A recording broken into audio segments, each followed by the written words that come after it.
Sorotan lain, saudara, saksi kunci yang juga teman dekat Vina dan Eki, Liga Akbar, memutuskan untuk mencabut berita acara pemeriksaan yang ia buat pada 8 tahun lalu.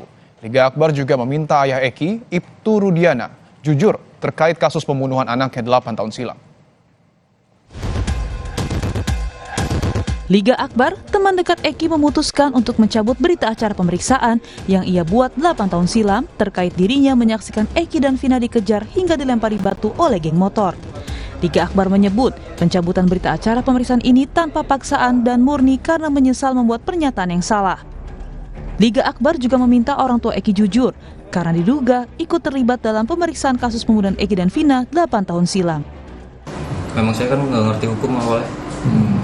Kalau tahu dari dulu BAP bisa dicabut, saya dari dulu mau cabut itu.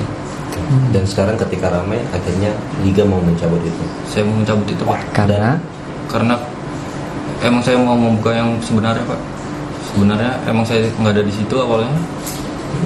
Dan pelemparan dan pengejaran itu tidak ada. Dan pelemparan dan pengejaran itu emang tidak ada. Ingin keterbukaannya saja, Pak. Kejujurannya. Kasihan sama almarhum Eki dan Vina. Wakapolri periode 2013-2014, Komjen Purnawirawan Ugroseno menyebut ayah almarhum Eki, Ibtu Rudiana, bisa diberi sanksi pemberhentian tidak dengan hormat. Hal tersebut bisa terjadi jika Ibtu Rudiana terbukti mempengaruhi keterangan saksi dan terpidana dalam pengungkapan kasus pembunuhan Vina dan Eki. Kalau saya pelanggaran etika profesinya bisa diproses, dipercepat di situ bahwa termasuk pelanggaran etika profesi berat karena memaksa seseorang untuk memberikan keterangan yang tidak benar terhadap suatu peristiwa yang memang seharusnya itu peristiwa pidana yang harus diungkap secara benar, itu aja. Jadi ini kan menarik juga, Pak. Bisa-bisa PTDH. Sebelumnya Polda Jabar telah memeriksa secara internal Ibtu Rudiana. Ayah Eki diperiksa karena diduga ikut terlibat dalam proses penyidikan kasus kematian anaknya 8 tahun silam. Jadi sejauh ini sudah dilakukan pemeriksaan.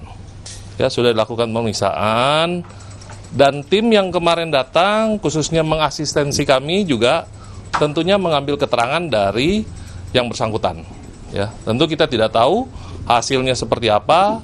Nah, nanti kita tunggu. Polisi masih terus menyelidiki kasus yang terjadi 8 tahun silam ini. Polda Jawa Barat pun memastikan semua penyidik yang diturunkan untuk menuntaskan kasus pembunuhan Vina dan Eki adalah penyidik baru. Tim Liputan Kompas TV.